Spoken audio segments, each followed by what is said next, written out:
Namaskar to all. Continuing our discussion on heteronuclear spectroscopy, in which today we discuss phosphorus nucleus. So phosphorus nucleus, the natural isotope of phosphorus is 31P, which have 100% natural abundance and have a spin quantum number of 1/2. इसका मतलब जो phosphorus है वो भी एक magnetically active nucleus है, इसलिए उसको स्टडी कर सकते हैं हम किसमें, एनएमआर में। तो 31P nucleus can also be studied by NMR spectroscopy.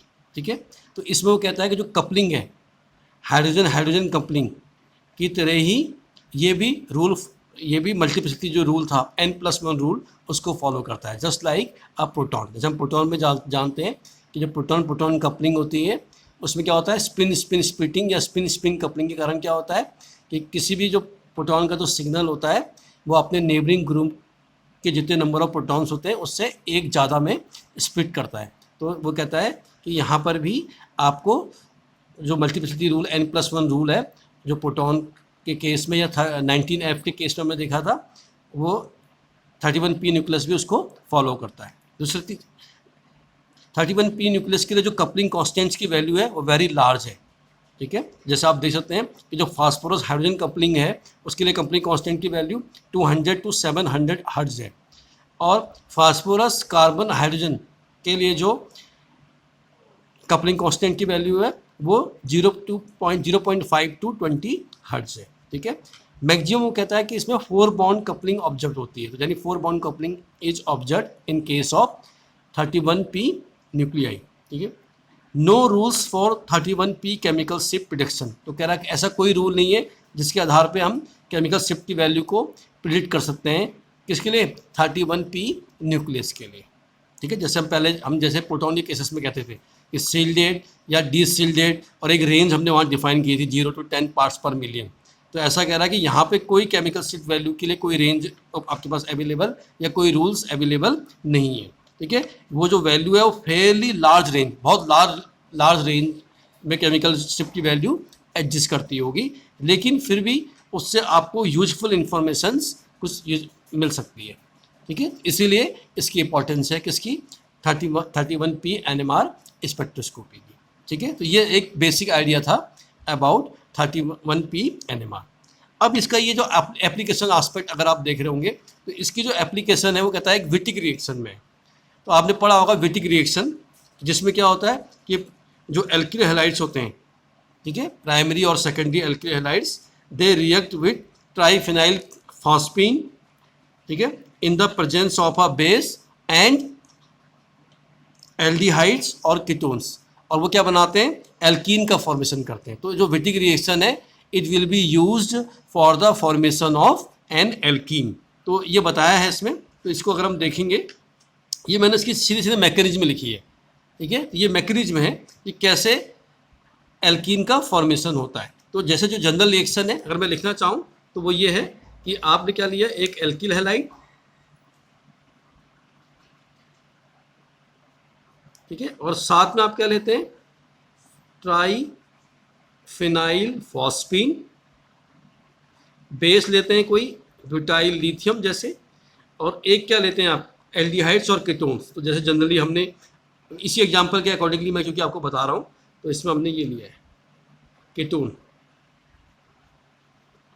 ठीक है, और किसका फॉर्मेशन होता है, एल्कीन का। तो जैसे क्या होता है R, तो इससे अगर डायरेक्टली अगर हमको लिखना है तो एल्किल हैलाइड से आप HX कम कर दीजिए, एक X और एक H, तो यहाँ बच जाएगा RCH।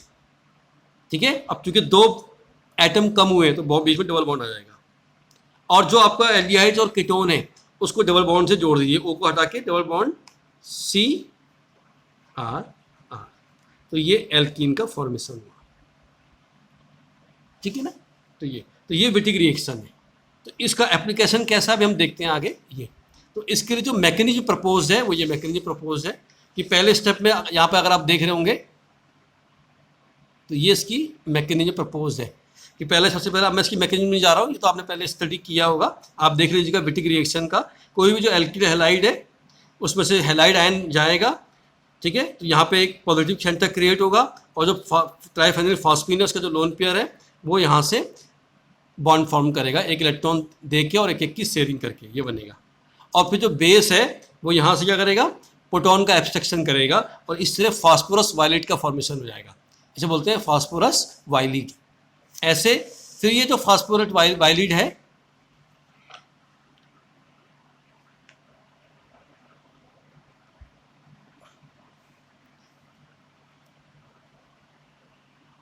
ठीक है, तो ये जो फास्फोरस वायलेट है इसका एडिशन होता है किसमें, एल्डिहाइड्स और कीटोन्स में, और एक कंपाउंड बनता है डाई आयनिक कंपाउंड जिसको हम बिटेन कहते हैं, और ये एक इंटरमीडिएट की तरह कंसिडर किया गया था। और फिर क्या होता है, यहाँ जब ये di ionic compound bond form कर लेगा तो क्या बन जाएगा, ऑक्सोफॉस्फेटेन बन जाएगा, ठीक है। तो पहले ये माना जाता था कि जो ये जो रिएक्शन है इसमें जो इंटरमीडिएट है वो बिटेन है, यानी इंटरमीडिएट जो बनता है वो बिटेन इंटरमीडिएट बनता है।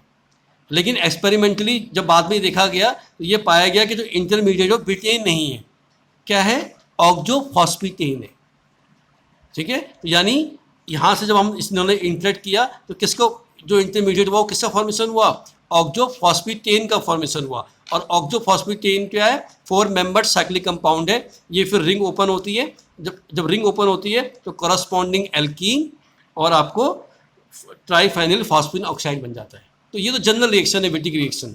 तो वही कहता है कि ये जो विटिक रिएक्शन है इसमें जब इसका जो 31P NMR स्पेक्ट्रा जब आपने रिएक्शन मिक्सचर का ऑब्जर्व किया लो टेम्परेचर में, तो उसने वो मैच किया किससे, ऑक्सोफॉस्फेटेन से। जब वो ऑक्सोफॉस्फेटेन से मैच किया, ठीक है, और किससे मैच नहीं किया, बिटेन से मैच नहीं किया, यानी इससे मैच नहीं किया। तो ये इससे मैच नहीं किया, इससे मैच किया, तो इससे ये क्लियर हुआ कि ये जो रिएक्शन है इसमें जो इंटरमीडिएट है वो ऑक्सोफॉस्फेटेन है, ना कि बिटेन। क्लियर हो गया, यही चीज़ इसमें लिखी गई है कि जो 31P NMR स्पेक्ट्रा था मिक्सचर रिएक्शन मिक्सचर का लो टेम्परेचर पे, वो आर इन एग्रीमेंट, एग्रीमेंट मतलब उसने सिमिलैरिटी शो करी किसके स्ट्रक्चर से, विद ऑक्सोफॉस्फेटेन स्ट्रक्चर से, इसके स्ट्रक्चर से, ठीक है। किससे नहीं करी, not with tetra coordinated phosphorus species. ये जैसे यहाँ पे देख रहे हैं इसमें फास्फोरस की जो है टेट्रावेलेंट है, ना तो इससे की जो बिटेन में था, तो जो बिटेन में टेट्रा कोऑर्डिनेटेड फास्फोरस एटम है, इससे इसके कोरस्पॉन्डिंग जो स्पेक्ट्रा हमको मिल सकता था वैसा स्पेक्ट्रा नहीं था। जो स्पेक्ट्रा आ रहा था वो किससे कोरस्पॉन्ड आ रहा था, इसके ऑक्सोफॉस्फेटेन के। तो इसका मतलब है कि इस रिएक्शन में ऑक्सोफॉस्फेटेन जो है वो एक इंटरमीडिएट है, ठीक है। There is no evidence for the betaine intermediate. तो बिटेन इंटरमीडिएट के लिए कोई एविडेंस आपको नहीं मिला, यानी ये जो बिटेन है ये इंटरमीडिएट नहीं है। इंटरमीडिएट कौन है, ऑक्सोफॉस्फेटेन। क्लियर हो गया। तो इस यानी 31P NMR स्पेक्ट्रा से आपको क्या इन्फॉर्मेशन मिली, आपको यूजफुल इन्फॉर्मेशन मिली। जैसे आपने बताया था कि केमिकल शिफ्ट के लिए कोई रूल्स नहीं है हमारे पास, हम प्रिडिक्ट नहीं कर सकते केमिकल शिफ्ट क्योंकि वो बहुत लार्ज रेंज में आती है। लेकिन स्पेक्ट्रा जो था, जो स्पेक्ट्रा है उससे हम इन्फॉर्मेशन निकाल सकते हैं। तो जैसे हमने इस केस में देखा कि जो स्पेक्ट्रा था वो टेट्रा कोऑर्डिनेटेड जो फास्फोरस एटम है उससे कोरिलेट नहीं कर रहा था, बल्कि किससे कर रहा था, ऑक्सोफॉस्फेटेन से कर रहा था। इसका मतलब कि इस पर्टिकुलर रिएक्शन में, विटिक रिएक्शन में जो इंटरमीडिएट है वो ऑक्सोफॉस्फेटेन है। तो ये एक इसकी एप्लीकेशन है। दूसरा, ये थोड़ा सा थ्योरेटिकल एस्पेक्ट है, इसको पढ़ लेते हैं, फिर उसके बाद कुछ एग्जांपल्स ट्राई करेंगे। इसके बाद आप ये देखेंगे, ऐसा ही कहता है कि जो ह्यूमंस मसल्स टिश्यूज होते हैं उसमें कंपाउंड पाया जाता है फॉस्फोक्रेटिन। तो जब एक्सरसाइज करते हैं हम तो ये जो फॉस्फोक्रेटिन है ये ब्रेक होता है क्रिएटिन इनऑर्गेनिक फॉस्फेट्स में और एनर्जी रिलीज होती है। तो ये एक प्रोसेस है कि on during the course of exercise, ठीक है, जो ह्यूमन मसल्स टिश्यूज में जो अवेलेबल रहता है phosphocreatine, it will be converted into creatine and inorganic phosphates and energy. तो इस बात का ये जो प्रोसेस है या ये जो जो हम बता रहे हैं इस चीज़ को, इसका जो कन्फर्मेशन है वो 13 PeV NMR स्पेक्ट्रम से हो सकता है। तो उसमें कहता है कि दो स्पेक्ट्रा आपको दिख रहे हैं, एक जो स्पेक्ट्रा ऑब्जर्व किया गया है वो बिफोर एक्सरसाइज किया गया है, एक जो स्पेक्ट्रा ऑब्जर्व किया गया है वो आफ्टर एक्सरसाइज किया गया है। इस केसेस में अगर आप देखते हैं तो देखते हैं बिफोर एक्सरसाइज में जो फॉस्फोक्रेटिन है उसकी जो इंटेंसिटी है हाई है, क्योंकि उसका परसेंटेज हाई होगा, क्योंकि अभी वो कन्वर्ट नहीं हुआ। लेकिन आफ्टर कन्वर्ट और जो फॉस्फेट है उसका जो इंटेंसिटी है वो कम है, क्योंकि उसका परसेंटेज कम होगा। लेकिन जैसे ही आफ्टर एक्सरसाइज आपने 31P NMR स्पेक्ट्रा ऑब्जर्व किया तो आपने क्या पाया, जो पीक थी फॉस्फेट के करस्पॉन्ड वो तो लार्ज हो गई, और जो फॉस्फोक्रेटिन की पीक थी वो स्मॉल हो गई।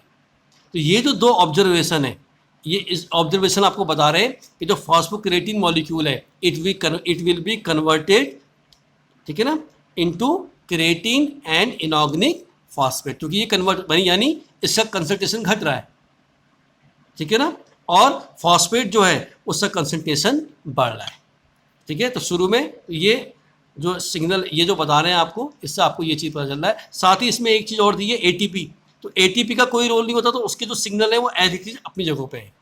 तो ये आपको स्ट्रक्चर बना के दिखाया गया है, ये दिख रहा होगा आपको। तो ये जो है ये फॉस्फोक्रेटिन है, ये कन्वर्ट हो गया किस में, क्रेटिन और फॉस्फेट में, क्रेटिन और फॉस्फेट में ये कन्वर्ट हो गया।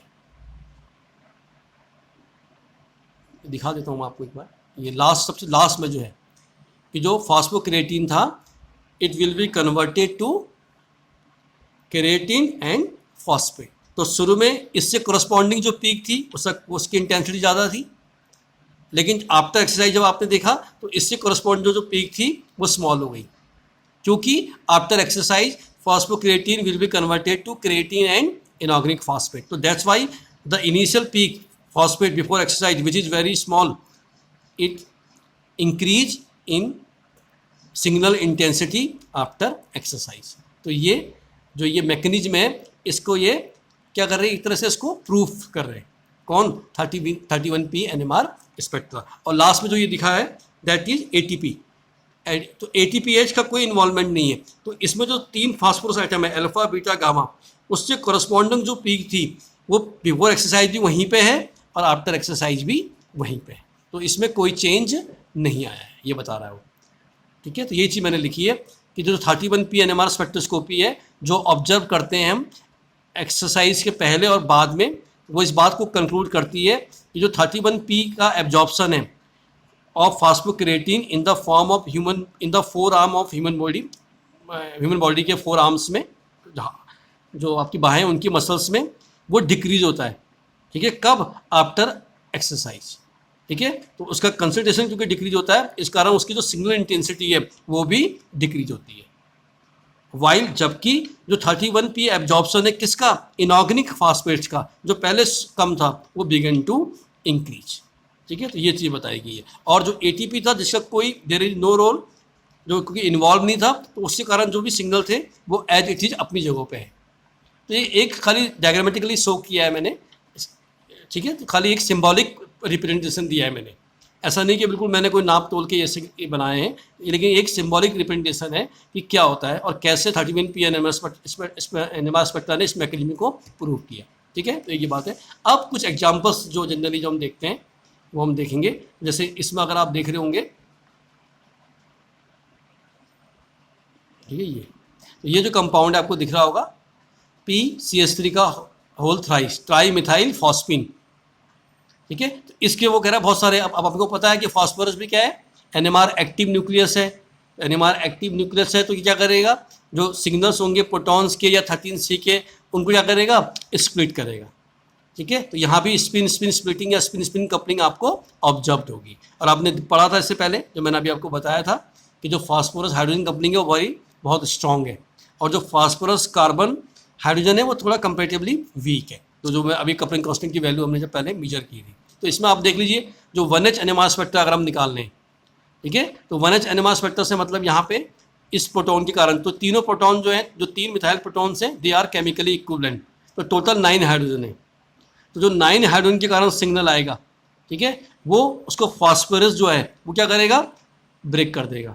ठीक है, किसमें, 1+1, क्योंकि एक फास्फोरस एटम है तो सिग्नल टूट जाएगा डबलेट में। तो कौन सी कपलिंग होगी, 2 बॉन्ड। तो 9H के कारण जो सिग्नल आया वो ब्रेक हो गया because of coupling with phosphorus, phosphorus के साथ कपलिंग के कारण कितने में, डबलेट में। जो फास्फोरस का एक आइटम था ना, N+1 रूल, डबलेट ऑब्जर्व हुआ। ऐसी अब आपने 31P एनएमआर स्पेक्ट्रा अगर आपको देखना है 31P, तो क्या होगा, कितने हाइड्रोजन हैं, 3, सॉरी 9, 3 3 3 9। तो फास्फोरस का जो सिग्नल होगा वो ब्रेक हो जाएगा 9+1 यानी 10 लाइन के सिग्नल में। ठीक है, तो यहाँ पे हमने फास्फोरस हाइड्रोजन कपलिंग हम मीजर कर रहे हैं। यहाँ पर भी हाइड्रोजन फास्फोरस कपलिंग मीजर कर रहे हैं। अब यदि हम 13C एनएमआर की बात करें तो 13C एनएमआर में कितने कार्बन है, 3 कार्बन है, तीनों केमिकल इक्विवेलेंट है। तो 3 कार्बन के साथ तो उससे डायरेक्टली बॉन्डेड कौन है, हाइड्रोजन।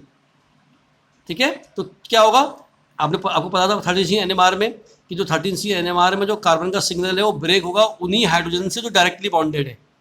तो इसलिए 3 3 3, ठीक है, तो 3 कार्बन हैं और उस हर कार्बन के जो बॉन्डेड है वो 3 है, इसलिए जो 3 कार्बन के कारण जो एक सिग्नल आया वो टूट जाएगा 4 लाइन के सिग्नल में यानी क्वार्टेट में। और उस क्वार्टेट को, समझ में आ गया, क्वार्टेट मतलब 4 लाइन का सिग्नल, और हर लाइन को जो फास्फोरस है वो तोड़ देगा 2 लाइन के सिग्नल में, डबलेट। तो यानी समझ में आ गया, क्वार्टेट मिला आपको 4 लाइन का सिग्नल, और हर 4 लाइन का जो एक एक सिग्नल है उसको ब्रेक कर देगा कितने में, हर सिग्नल को 2 लाइन में। तो टोटल 8 लाइन मिलेंगे, उसको बोलते हैं क्वार्टेट डबलेट। तो quarter due to 3 hydrogen atom और doublet due to 1 phosphorus atom. ठीक है, अब या तो क्वार्टेट डबलेट मिलेगा या इसी को आप बोल सकते हैं डबलेट क्वार्टेट।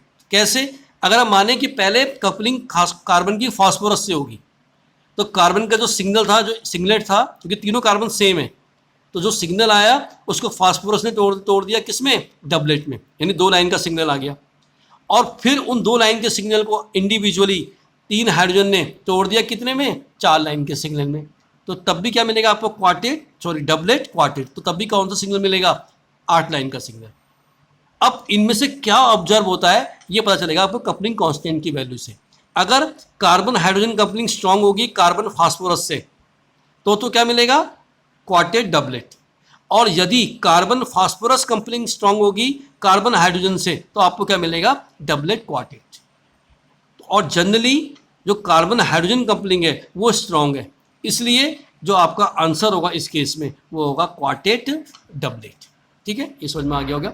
अब 31P स्पेक्ट्रा ही हम ले रहे हैं, लेकिन 1H मैंने आपको बताया था जब इससे पहले लास्ट वीडियो में 19F एनएमआर स्पेक्ट्रोस्कोपी में, फ्लोरीन एनएमआर स्पेक्ट्रोस्कोपी में, इसका मतलब है प्रोटॉन डीकपल्ड, यानी प्रोटॉन कपल नहीं कर रहा है।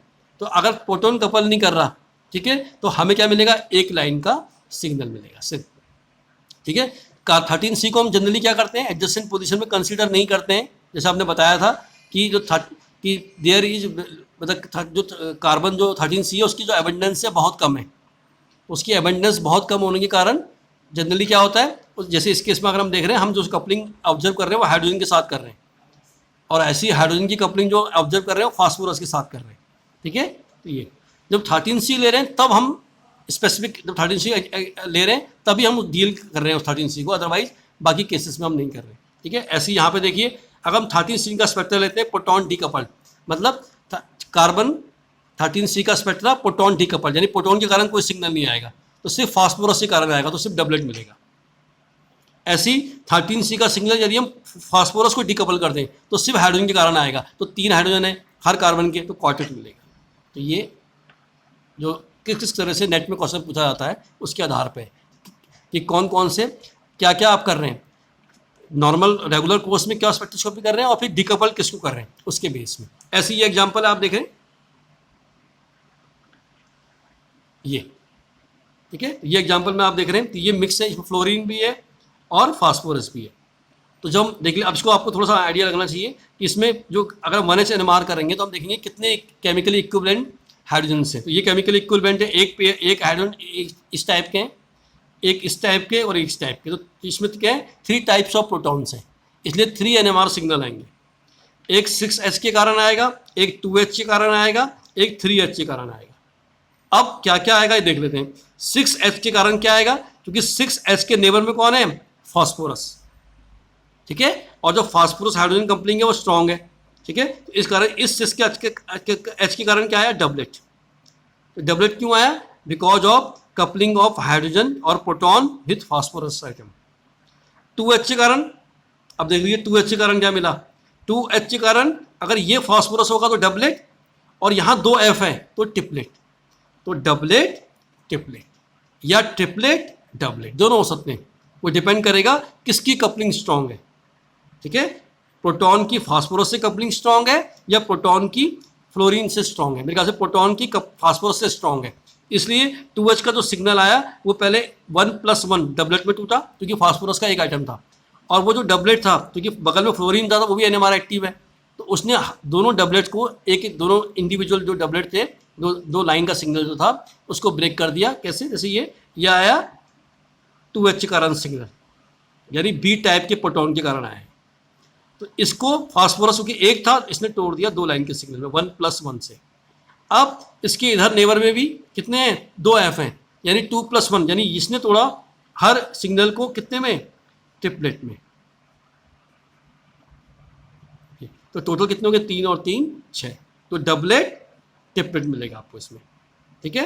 ऐसी 3H के कारण, तो 3H के नेबर में कितने हैं, 2 फ्लोरीन आइटम है, तो 2+1 ट्रिपलेट, तो ये 1H NMR स्पेक्ट्रा हो गया। अब आ जाइए 13C में। 13C में मतलब जितने 1 2 3 4, तो 4 NMR सिग्नल मिलेंगे क्योंकि ये दोनों कार्बन सेम है, केमिकल इक्विवेलेंट है, तो एक टाइप के ये हो गए, एक टाइप के ये हो गए, एक टाइप के ये हो गए, एक टाइप के ये हो गए, समझ में आ गया। अब अगर हम देखें तो 2C, तो 2 कार्बन इक्विवेलेंट कौन से हैं, ये हैं, तो 2C के कारण क्या मिलेगा आपको, देख लीजिए कि CH, तो क्वार्टेट, CH कपलिंग हुई क्योंकि, और बगल में P है तो क्वार्टेट डबलेट।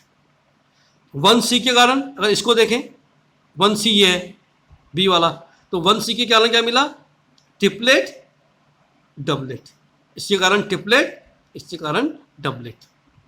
1C के कारण अगर इस C को देखें तो इसके कारण क्या मिला आपको, ट्रिपलेट, ठीक है, क्योंकि जब हम C को कंसीडर कर रहे हैं तो हम कौन से बॉन्ड को कंसीडर करेंगे, जो डायरेक्टली बॉन्ड है, तो C से 2F डायरेक्टली बॉन्ड है, तो इसलिए ट्रिपलेट। और 1C के कारण क्वार्टेट, क्योंकि इस 1C का मतलब ये वाला है, इसी वाला, इसी ऑर्डर पर चल रहे हैं, ABC वाले ऑर्डर में। ये जो 2C है इससे जो डायरेक्टली बॉन्डेड हाइड्रोजन 3 है, तो ये क्वार्टेट दिया, और उस क्वार्टेट को इस फास्फोरस ने तोड़ दिया डबलेट में, क्वार्टेट डबलेट। अब इस C के बारे में आए तो इससे डायरेक्टली 2 जुड़े हुए हैं तो ट्रिपलेट, और ये बगल में फास्फोरस है इसलिए डबलेट। इससे कपलिंग नहीं होगी क्योंकि 13C कपलिंग इज नेग्लिजिबल, पढ़ा था, बता चुका हूँ मैं आपको 13C NMR में, ठीक है। तो ये इसके कारण जो इससे बॉन्डेड है 2F ट्रिपलेट, इसके कारण इससे जो 3 हाइड्रोजन बॉन्डेड है क्वार्टेट। अब 19F NMR में क्या होगा, अब देखो इसमें आपको क्या मिला, क्वार्टेट 2F के कारण क्वार्टेट ट्रिपलेट, समझ में आ गया होगा। क्वार्टेट किसके कारण मिला होगा, इन हाइड्रोजन के कारण, और ट्रिपलेट इन हाइड्रोजन के कारण, तो 3 हाइड्रोजन के कारण क्वार्टेट और 2 हाइड्रोजन के कारण ट्रिपलेट, तो क्वार्टेट ट्रिपलेट। और 31P NMR देखो, अब आप इसमें क्या हो रहा है, एक फास्फोरस के कारण 9 लाइन्स मिली आपको, ठीक है, तो इसने क्या करा, 9 लाइन का सिग्नल दिया है, तो 3 3 6 और 2 8, 8 हाइड्रोजन से नेबर में, इसलिए 8+1 टोटल 9 लाइन्स। तो ये आपको डिफरेंट NMR स्पेक्ट्रम जो है वो आपने बताया कि 1H NMR में क्या क्या सिग्नल आएंगे, 13C में क्या आएंगे, 31P में क्या आएंगे, 19F में क्या आएंगे। थोड़ा सा भी आप प्रैक्टिस करेंगे तो आपको ये चीज़ क्लियर हो जाएगी, जब आप उसको थोड़ा सा अपने ड्रॉ करेंगे, जब आप खुद लिखेंगे और फिर खुद कॉन्सेप्ट को अप्लाई करेंगे, ठीक है। तो ये कुछ एग्जाम्पल्स थे, बाकी एग्जाम्पल्स आप ट्राई कीजिएगा। Thank you very much for watching, thank you.